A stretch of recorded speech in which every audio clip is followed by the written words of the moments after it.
Love this podcast? Support it and sponsor today. Simply head to ozcastnetwork.com for details. It's lights out and away we go. Alberto's got away beautifully at the start of the great race. Who's that got off? Leclerc. Charles Leclerc. Welcome to Negative Camber, the Motorsport Show, brought to you by Kart's Race Centre.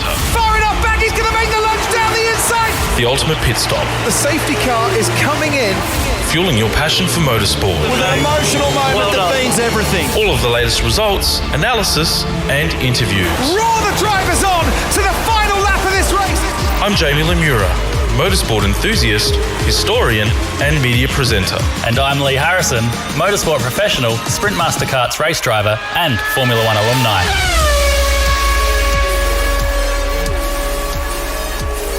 Hello everyone and welcome to another episode of Negative Camber, the Motorsport Show. I'm your host Jamie Lemura on what has been an absolute cracking weekend for weather. At the very least, Royal Show is absolutely pumping and that's wound down, and someone that was pumping out results takes a very special breed to not only fit in a pair of lycra or air suctioned skinny leg jeans, also back-to-back state titles as well, when none other than the co-driver in this caper of ours in Negative Camber, Mr. Leigh Harrison.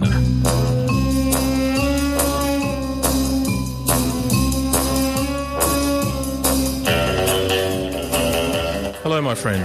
Good afternoon, good evening. Congratulations, first of all. Very special effort to win back-to-back, and it was a very, very tough circuit physically at the Barossa. So props to you, my friend. Well done. Cheers, yeah. I'm running two classes as well, back-to-back, so it was like 160 laps overall for the day, with not much break in between. So, yeah, definitely took it out of me, but still felt pretty good come Saturday night and felt even better Sunday morning, and, yeah, business as usual. The word around the street in the Harrison household was the Thyer Harrison household was the peacocking was at such a level that the feathers were found on the floor the next morning on Sunday when you woke up. That was because everyone else went to bed, so I had to leave traces of my accomplishment through the house for them to find the next morning. So, but no, it's been a pretty successful 12 months, I think. When you look back, I think that the state title, the equivalent state title last year, was the last time I was defeated in a race meeting in the 4SS category. So, it's been 12 months of winning in the Sprint Master, and it's kudos. You know, I just jump in the thing and drive it, and I've said many times that it's kudos to Nick and John and Cody and everyone for giving me the equipment and the time to, and my wife and kids for giving me the time to go and play and have some fun. Speaking of driving with Shay, Shay has always expressed concerns about being in the passenger seat with you behind the wheel. And so I took the liberty of actually getting a little bit of GoPro footage of the drive, and we've actually got some audio. And I never knew Shay spoke Italian, but she does a very, very good job. And here's the clip. Non mi diverto, mi sto divertendo. Per favore, è tanto bellino vederti, ma poi questa macchina non è una Formula 1, non è incollata come una Formula 1 per terra. Oh signore, mamma, mi puoi fare un giro solo. Vai a te, ti ha detto di andare piano. Yeah, you've stitched me up here, haven't you? Big time. I'm very sensible. I don't know what she's getting at there, because I'm very sensible behind the wheel. Well, that may sound like you with her behind the wheel. That's definitely, that's more like it for sure. I had to bite my tongue when we were in the car in Melbourne that time she went through the red. But, I do. A huge thank you goes out to our podium partner, Kart's Race Centre, and our incredible sponsors. Your partnership allows us to continue bringing you this show and dive deeper into the world of motorsports. If your business adds value to the motorsport community, get in touch with us to become a Negative Camber partner. Watched MotoGP and felt sick to my stomach after watching that opening lap, and then started to celebrate for the first 15 laps of the Monza Grand Prix, and then felt sick to my stomach after that. Yeah. So I got sick twice. Wasn't a good evening for you though, was it? Oh God, I will go on to MotoGP and all that sort of stuff after, but it's not often you have motorsport miracles, but that was legitimately a miracle. Absolutely. To walk away from a crash like that, which is bruising on the legs, and we're talking about Pecco Bagnaia here, people. So it's and racing this weekend as well. So to recover straight away and get straight back up on the donkey, it's Yeah, pretty good. That's why we call it the Pecco Show, mate. He's indestructible, touch wood.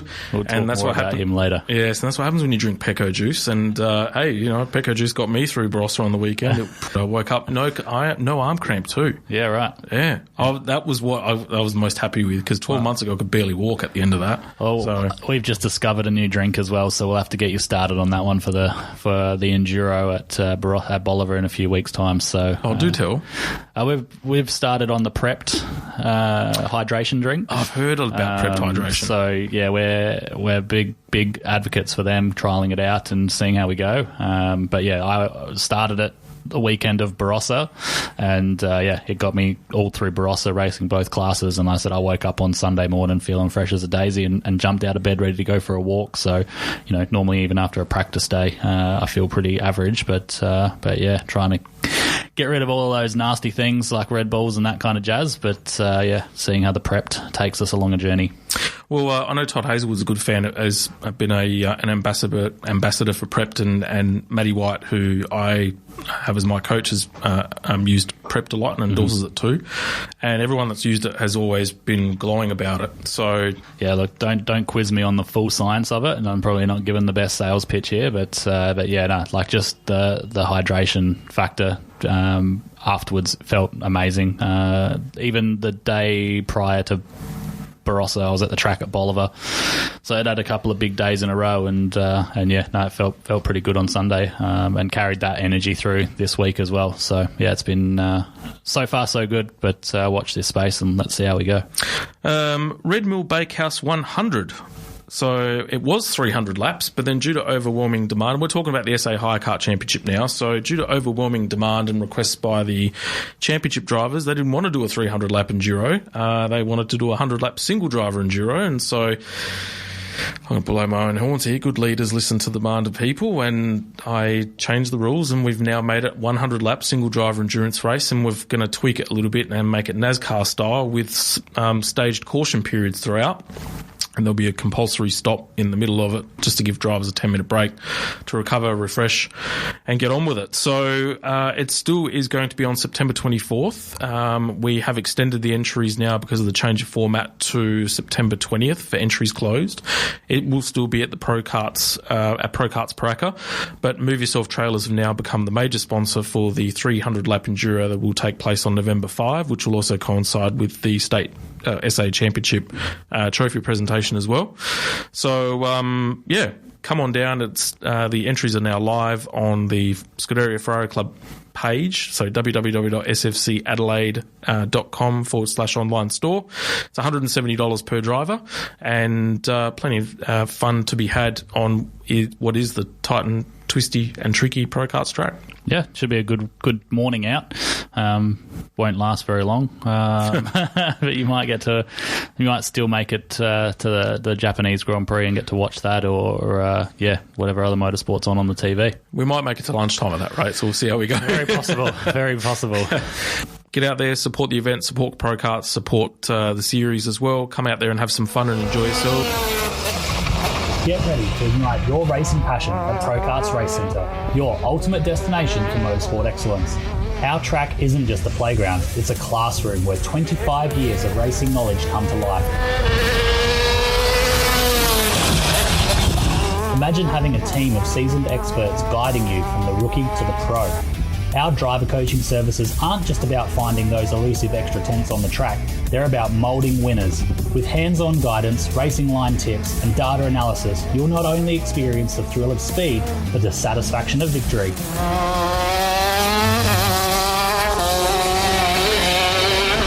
Join us and witness the transformation of your racing game as our expertise propels you to the forefront of the competition.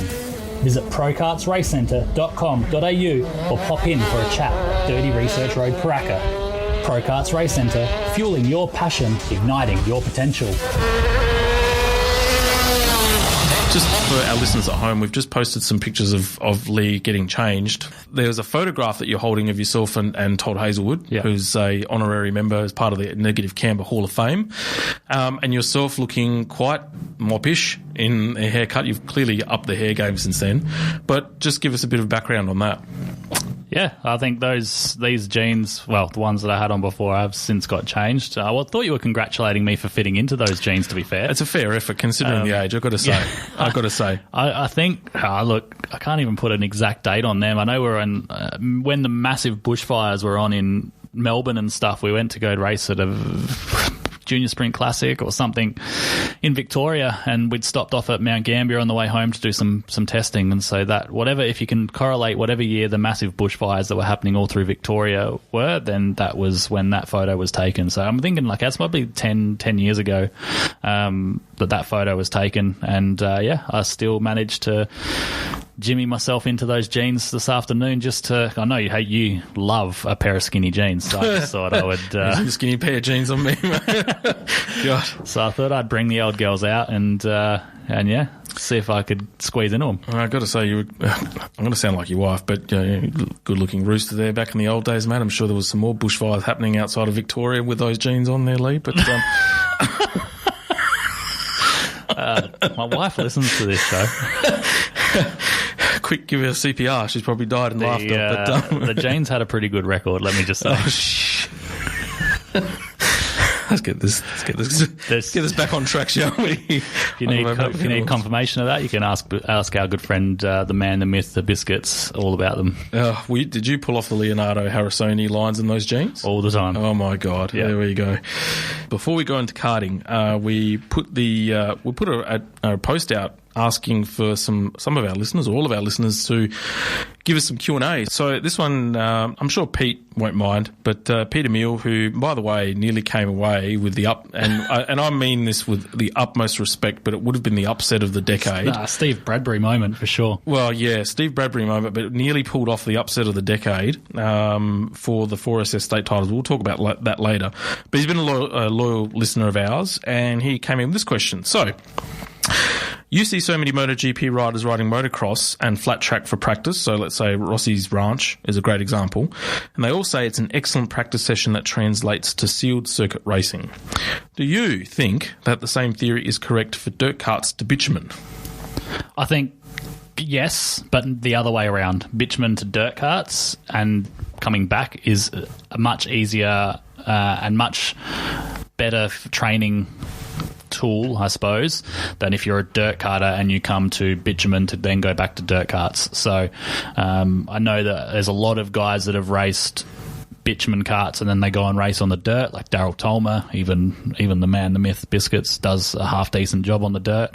You know, there's the fundamentals that you learn from being on the bitumen can correlate into the dirt side of things, and you learn a little bit of extra kart control, which helps you in the wet and that sort of stuff. But I think the fundamentals, if you learn them driving on the dirt, then to try to come to bitumen, the smoothness, the mid-corner rotation speeds, all the rest of it, that doesn't help you to go back to dirt. So it depends which way you're going, and I'm a big fan of seat time is the best sort of time. Yes, basically, in short, if you're a bitumen karter and you go and race on the dirt, you come back and race bitumen, I think you're definitely going to find yourself having better kart control, more time in the seat so you can feel what the kart's doing. You've got to drive on the dirt with the back end rather than the front end, so you learn the feeling of the kart and different ways that it wants to do things. So I think it definitely helps. Yeah, and I suppose the biggest, I guess, testimony to that would be Todd Hazelwood, because he came from dirt and then moved into bitumen, and well, there you go. Yeah, and so Todd was the same. Like, he still had a few fundamentals from the dirt that needed some ironing out when he first got into the bitumen cars, but once he sort of ironed those bits out, he was an absolute jet. And then going from bitumen back to the dirt, which we did a few times, yeah, he picked, like, was straight back into it and winning races still. So yeah, I remember one night we raced at Barossa, and then we had the dirt cart packed in the trailer ready to go. I think it was a Father's Day weekend, actually. So we raced at Barossa on the Saturday night, and Sunday morning we rocked up at Adelaide Dirt Kart Club, and he pretty well won both race meetings. So it was a fun weekend. Happy Father's Day, Rusty. There you go. Exactly, that was right. a good gift for him. Rusty wasn't even there. He was away with work and stuff. Oh, was he? Yeah. me and Sharon and Lauren and Todd, and up to the Barossa and then out to the dirt. That was the first time I actually even mechanicked on a dirt kart, but so that was heaps good fun as well. Fingers crossed Todd still has a drive in the grid for next season. And I think expanding to 2 cars helps him. Helps him out for sure. But yeah, it'd be interesting to see how the rest of the driver market goes. I don't know. I saw some footage of Toddy sitting passenger seat in one of the Australian Rally Championship cars, and I could see Toddy pulling out some well, maybe not WRC, but definitely ARC stuff. Yeah. Like the future goes that way for sure. He's got the dirt background already, so yeah, I think his main focus is obviously supercars. But who knows? Who knows what could happen? TCR, even all sorts of stuff. Yeah. Well, Alex Rullo is actually racing in Australian Rally Championship now. So I saw his profile pop up the other day on Instagram and started looking at it again. He's been doing a heap of stuff with in the ARC with Hyundai. So there you go. There's life after motorsport outside of supercars too. We all know that. Absolutely. Any other questions that we've got? Well, we did actually have one about why did the podcast be called Negative Camber? Oh, okay, cool. So to briefly give you a little bit of background, at the time I was just a general member, and there was talk that the club wanted to create a podcast, and it was given to me to run it. And so I spent probably about 12 months researching and going through podcasts and listening to all sorts. And so when it came to the title, there was probably about 6 options that I had that were all kind of motorsport related. So I quickly identified the fact that it couldn't just be about the Ferrari club, because it'd be over and done within 15 minutes. And I wanted to have it as a motorsport show. So it was going to have it was originally going to be called the Motorsport Show. And then I thought, well, that's a bit unoriginal. And then I had probably about 6 titles that I'd written down, some that were horse-based because of Ferrari, so like Under the Hoof, which was, as one, or Blazing Saddles was another, but it sounded more like a comedy routine. And then there was like the 6th Gear, and then was Active Suspension was another one, and all this sort of stuff. And then at the time, Adam had suggested that he'd gone onto a forum and heard there was a username called Negative Camber. And I thought, okay, I'll put that down on the title. And then I sat down one night and did a series of intros. So welcome to the as Motorsport Show, and Negative Camber just sounded the best. And Negative Camber is really just posture on a car. It looks really cool, amazing. And so that was pretty much how it stuck. And then literally when I made that decision, you popped up on chat and you were coming back from Q8, and I asked the question, and the rest is history. So, and it stuck. I can't imagine the show now being called anything else. Yep. Everyone listened to it and enjoyed it, and It's been onwards and upwards ever since. Now we're here. Exactly. That's a good first segment of question time. So yeah, like if anyone's listening and they've got some questions, jump on the Facebook page or Instagram us privately, or speak to us at the track or anything like that. And we'll make sure you can stay anonymous, or you can have your name read out. We'll get back to you each and every show. Yep, absolutely. Follow us on socials, join us on our website, negativecamber.co, and be sure to subscribe to the Negative Camber Club for access to exclusive content, episode previews, and special deals from our amazing partners. So you made the decision to, obviously we're talking 4-stroke state titles now. Firstly, can I say, before I cross over to you for questions, how good of an event was that held by the Barossa Go-Kart Club? I think they need to be applauded for putting on a great state title. Yeah, no, they did a great job. Would have liked a little bit more love from the canteen, but if that's the only thing I can pick from the race meeting, then they've done a great job. Schedule was, the timetable was tight for the racing, and they still managed to squeeze in a nice dinner break to let the sun go down and let us finish off the racing under lights. But it was good fun, great meeting, and everyone it felt really relaxed and chill, which is what you want from a race meeting. You look like you walked away with a mountain of food when I bumped into you between Heat 3 and the final. What love are you needing? Yeah, it was food that I definitely did not want to put in my belly. Okay. But yeah, I had to eat, so I just wanted a ham and salad roll or something, make a hamburger, but just put some ham in there rather than put a burger in there, and that was not coming forward. So anyway, here's what it is. Ended up with eating a chicken burger or whatever, and it was all good. Yeah, look, I was fed. That's the main thing. That was the main thing. Yep, and clearly it didn't impact on your performance. So did it even contribute to the weight scales in the light class at all? Did you tip over a little weight? In lights, I was just a little bit over. Just a little bit over? A little bit. Well, I thought I would lose weight through the day, but I maintained my weight the whole day. So, yeah, I guess that's probably the way that my body was using the water in it as well. The hydration was being absorbed back into my body and keeping me hydrated rather than just coming out. Can I say him Himalayan salt with water is God's gift. Yep. I cannot advocate that highly enough. Because of the fact that the minerals in the Himalayan salt, it actually the body retains the fluid in the muscle. Yeah. So that was my secret to success. But I forgot my replenishment at home in the morning. So I luckily had 1.5 litres prior to the night before. So my body maintained it. But I was a bit fearful when I realised I'd left it sitting on the table and I was leaving at 5:30 in the morning to make my way to the track. You probably would have won if you'd had your replenishment, but you got to remember these things. To be honest with you, I don't think so. But so you made the insane decision to race 2 classes in the 4 strokes for Barossa. Yep. Why? Well, why not? Well, that's a good rhetorical question, yes. I was going to be there anyway. Numbers were struggling a little bit, especially in the light class. I thought by the time the sun goes down and the track in the nighttime is ready to go, I probably won't be heaps far off with the extra weight, carrying an extra 21 kilos compared to some of those other guys. I was hoping as well that there'd be a little bit of a break between races, not almost back to back. But again, with the lack of entries and stuff, that was unavoidable. The club did the best that they could do to give us all a fair break, which was nice. But have some fun. Why not? Yeah, fair enough. And to go back to back, I mean, you'd qualified 3rd actually in the mediums, which when I was hearing over the PA, because you were pretty much on straight after us, more or less.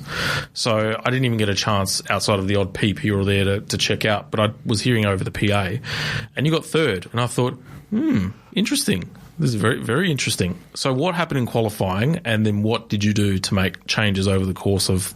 Because come the final, you'd won. Yeah. Only by a second, but you won. Yeah, I think it was probably a little bit more than that with a few laps to go, but with lap traffic and stuff, I sort of backed out. In the last lap, I was like a second and a half slower than any other lap I'd done in the final. But qualifying, I think... What hurt me was that I'd qualified for lights first, and so while the tyre was on relatively straight away, I didn't go any faster. And we're talking an absolute, I think it was only a 1/10.5 or something, so it was not very much, and the tyre was too hot, so the kart just didn't want to work as amazingly as it could.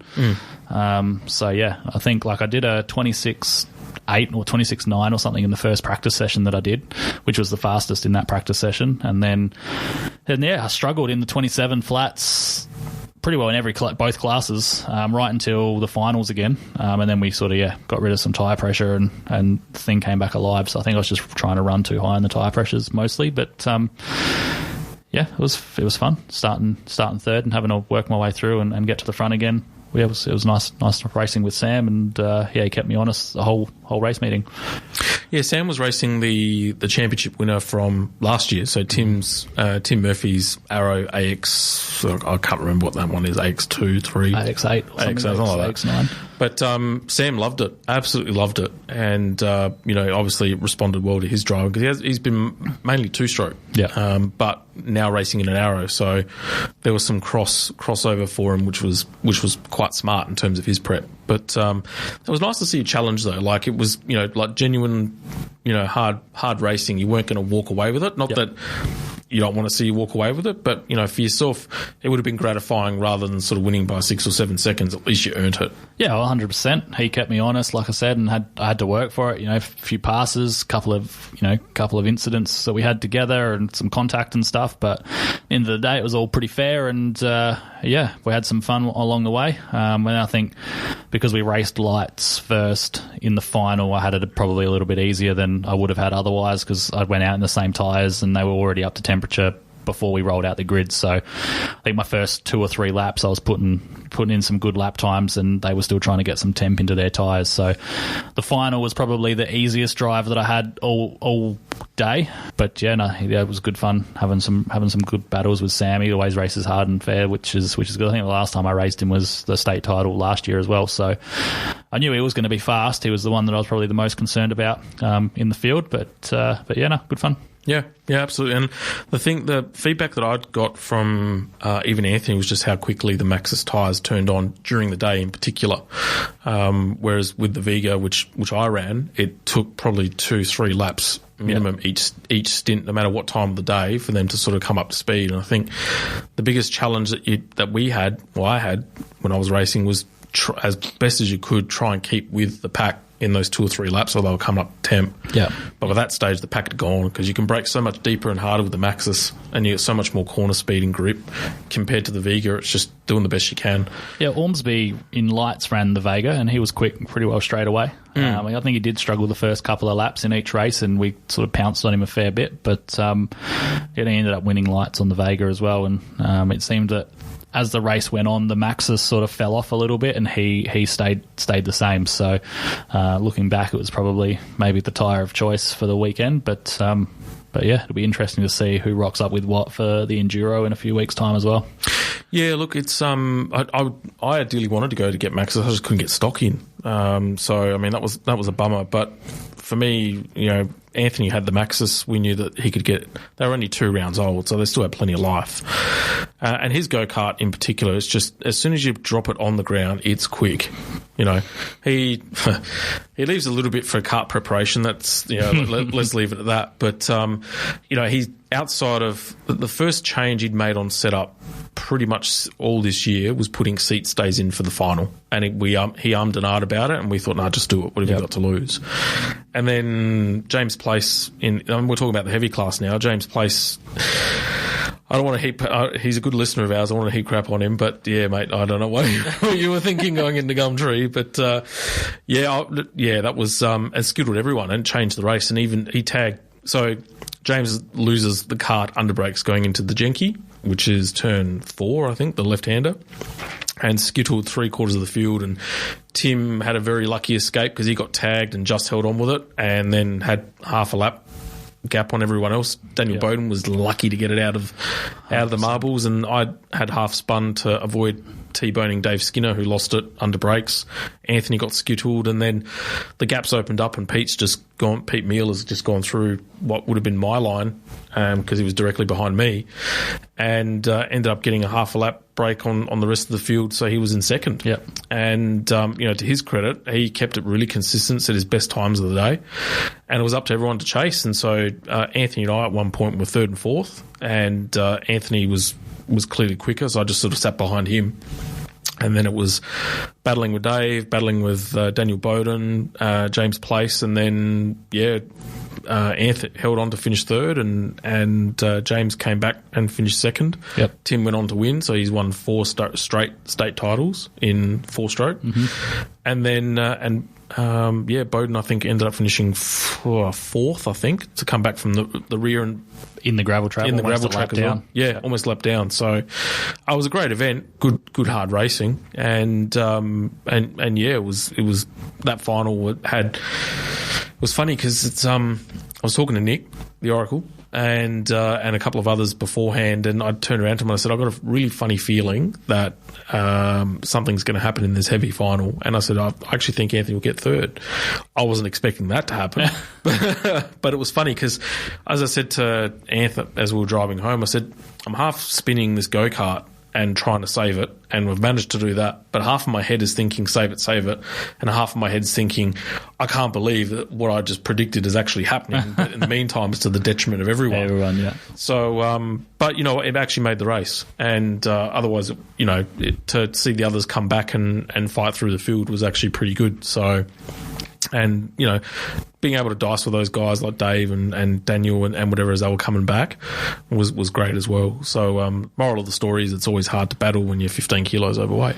Yeah, 100%. I faced the same thing in lights. I was giving away heaps, but yeah, it was still good fun mixing it with them and the racing in that class. Like the final in lights was probably one of the most fun races I've had in a long time.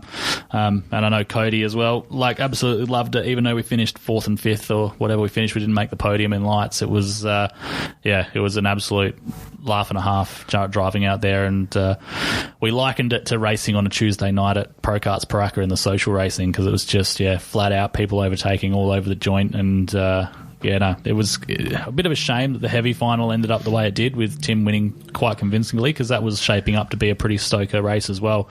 I'm not sure what I was doing, but at some point I came back to the tent and I had a look and I was like, whoa, what's going on here? Something major's happened. So So, yeah, now I've seen the video and stuff, and it's, it was pretty cool. But good on Ant for holding it together and finishing up the front in third place. Well, it happened right in front of me. So I was sitting behind Dave, and we've come into the Genki, and all of a sudden, and James Place is almost 2 karts ahead of me, and I've just seen him lock the rears, and he's just started to pirouette. Yeah. And all of a sudden, it's all gone off onto the left-hand side, and I've seen Dave start to spin, and all of a sudden, I'm facing his side pod, and I've had to lock the brake to try and avoid spinning into him. I just sort of sit back on it now, and I think, could I have just somehow slowed my brain down just for another microsecond and actually just gone across the ripple strip and let go of the brake? There's always something else you could have done.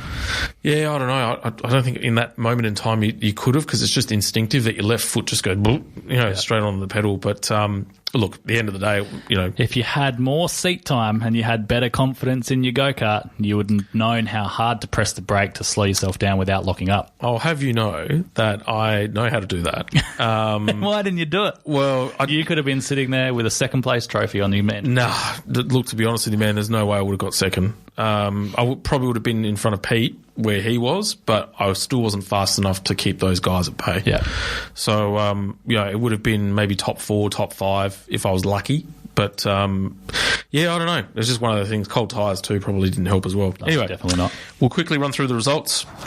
We'll start with 4-stroke heavy. Tim Murphy first, James Place second, Anthony Lemura third. Scuderia Ferrari Club Adelaide's first state championship podium as well, which is great. 4SS Cadet was Alexandros Villanis, Dr. Des Harrell in second, and Harry Martin third. 4SS Light was Anthony Ormsby first, Jackson King second, Wes Bowden third. Final event before he heads off to Spain. In fact, they're probably there already for the 4-stroke World Cup. 4SS Junior, Levi Ross was first, Lucas O'Regan was second, and Ed McEwen third. 4SS Medium was Mr. Leigh Harrison first, Sam Yettinen second, and Lee Chesson in third. Cadet 9 and 12, Keegan Hunter first, Jet Herring second, and Diesel Waddle in third. KA3 Junior was Hudson Tainty. Then we had Tag Restricted with Steve Jenkins, followed by John Ellis, and then Daniel Anderson in third place. And that was the roundup of the 4SS State Cup. Time to discover more than just a track. It's time to find your racing family at Pro Karts Race Centre. We're more than a racing facility. We're a community of enthusiasts bound by our shared love for motorsport. What sets us apart? Our commitment to inclusivity. We're breaking barriers, welcoming rookies and pros alike to experience the thrill of racing. With our low investment pathways into karting, we're paving the way for the next generation of racers. Whether you're a seasoned racer seeking camaraderie or a beginner eager to learn, Pro Karts Race Centre is your home. Join our vibrant community, feel the passion and share the rush of victory with friends who share your passion. Visit prokartsracecentre.com.au or pop in for a chat at 30 Research Road, Paraka. Pro Karts Race Centre, fueling your passion, igniting your potential. We continue our karting segment, and we now start talking let's call it the 2-stroke state championships, or the South Australian State Titles, which will be held this coming weekend at the Southern Go-Kart Club on the full international track. Championship layout. The championship layout. Yep. And I guess you're going to be there as the spanner man for Pro Karts Racing, yep. I'm assuming. Yep. And let's do a little bit of a preview of it. What's your insight?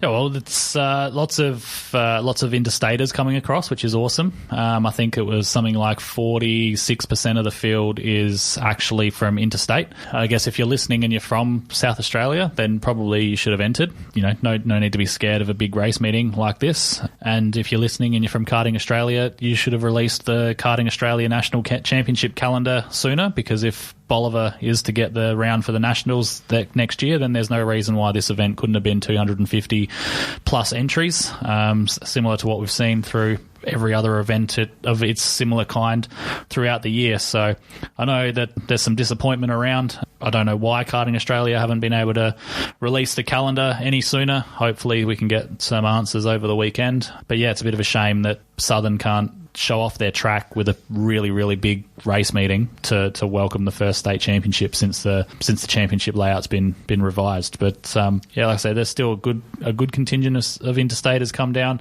Some really, really stacked fields with some good numbers. So I know we're super looking forward to having a go. We were at the track yesterday, just putting the finishing touches on a few of the setups, seeing if what we could drag out of it. We'll be at the track from Thursday, set up, Friday all day practice, and then Saturday, Sunday for race meetings. So if you are listening, you are around 16th and 17th of this month at Bolivar Raceway, Southern Go-Kart Club. Type it into your Google Maps and come out. Free spectator entry. It's going to be an absolutely epic race meeting for sure.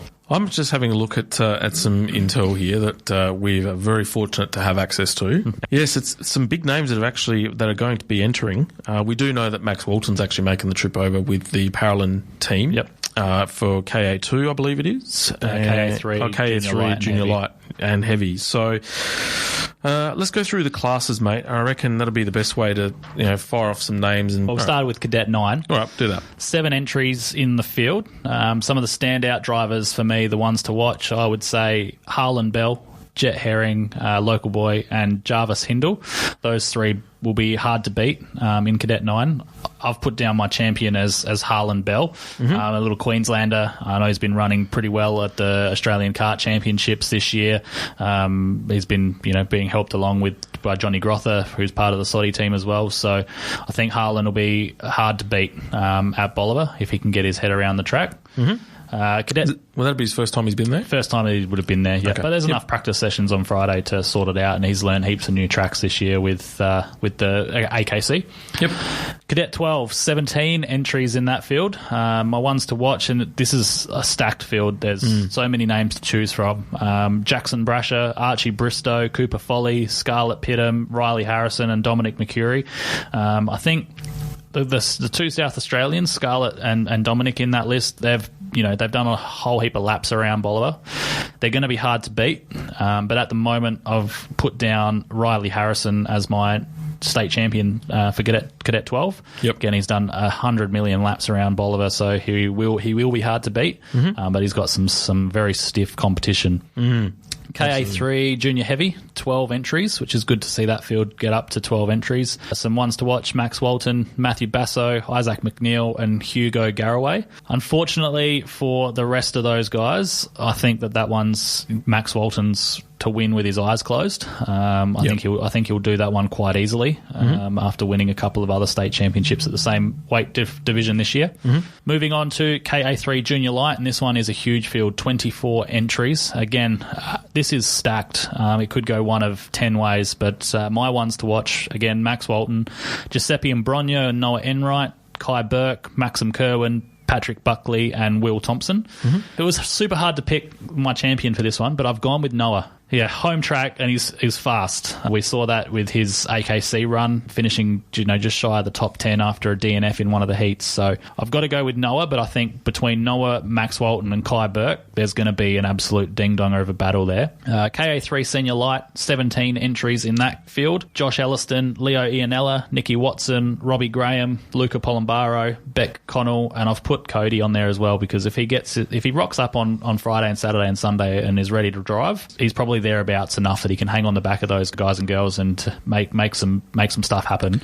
Unfortunately, for my boss man there, I've put the champion down as Leo Ianella. I think he's going to be hard to beat on home soil as well. Tag 1, 2...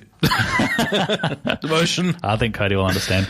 Tag 125 Light, another big field, 24 entries. A lot of interstaters again, but again, I've got Angus Wallace, Jacob Dowson, Ryan Morgan, Jacob Chandler. I've heard that Jackson Sussel Harlow, who had entered for Tag 125 Heavy, is going to race lights as well, so I've put him in here just in case he does. And I've put Cody in there as well, because again, he on the day, if he's in the right mind, he can pull a lap out, and he races a lot better than he qualifies. So fingers crossed we jag a good qualifying spot.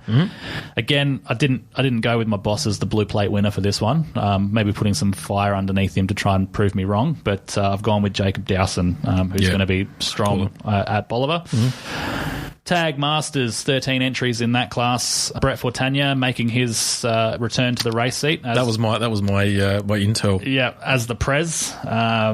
Chris Prestige, Simon Major, Shane Howard, and John Ellis. You can never rule out Johnny Ellis. Now, as much as the Prez Brett is going to hate me for saying this, I haven't picked him. I've gone with Chris Prestige just for the fact that Brett's done some laps in testing, but Chris has done more race laps, and I think that will show come Sunday.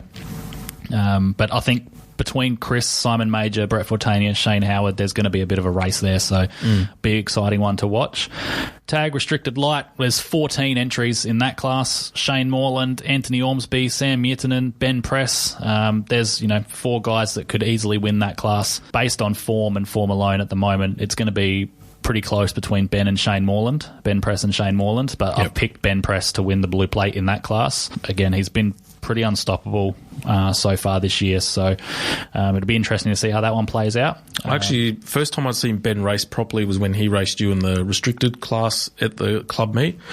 Pretty impressive. It was the first time I'd actually seen him race properly, and I was very impressed with what I saw, so no surprise that you're going to put him down that way. Very good driver for sure, and he's done a lot of laps in that category at Bolivar as well. So moving on to the last class that will form for the event, Tag Restricted Medium, 9 entries. Jackson Callow, Jack Ryan from Mount Gambier is making the trip down, and James Place is racing Tag Restricted Medium as well. He's traded in the 4SS for a 125.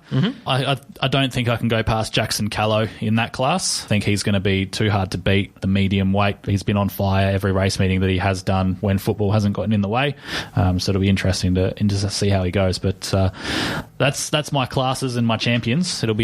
I'll look back on this in a fortnight's time, and we'll see what my strike rate was like. The weather looking pretty good? Yeah, I thought this whole week's actually, like, the weather's turned it on. It's going to be mid to high 20s all week. The weekend's going to be sort of 23, 24 degrees, so perfect weather to go racing, perfect weather to come and spectate some racing. Get on down to Southern Go-Kart Club, like I said, out at Bolivar, just off of the new expressway there, as you're heading out towards Port Wakefield. But it's going to be a wicked race meeting. Like I said, I'm just super upset that we couldn't work out whether Bolivar was going to get the round of the Nationals, because, man, I'd love to see Bolivar alive with 250 plus people for a state championship again, and love to see the track take rubber with that many people. Like, it's already going to be pretty good with the way the heat is this week. Monday would be a sick day to go out to the track the day after all that rubber's down. I would have loved to have seen Bolivar really coming alive with 250 plus entries.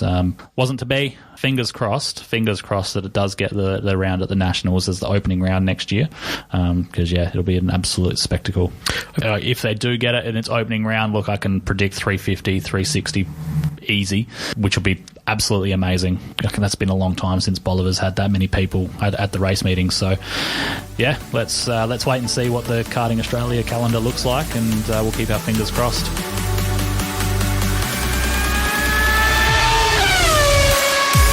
You've reached the checkered flag of another episode of Negative Camber the Motorsport Show, proudly brought to you by ProKarts Race Centre. A huge thank you to you, our incredible listeners. Your support and passion for motorsports fuels our enthusiasm to bring you the latest results, analysis, and interviews from the racing world. Keep that FOMO at bay by subscribing to Negative Camber on your favourite podcast platform. We'd also love it if you could leave us a review and share the show with your fellow racing enthusiasts. Your feedback and support mean the world to us.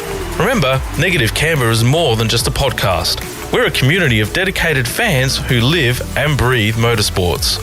Follow us on socials, join us on our website, negativecamber.co, and be sure to subscribe to the Negative Camber Club for access to exclusive content, episode previews, and special deals from our amazing partners. Until next time, stay fueled with passion, embrace the Negative Camber, and keep chasing those podium finishes.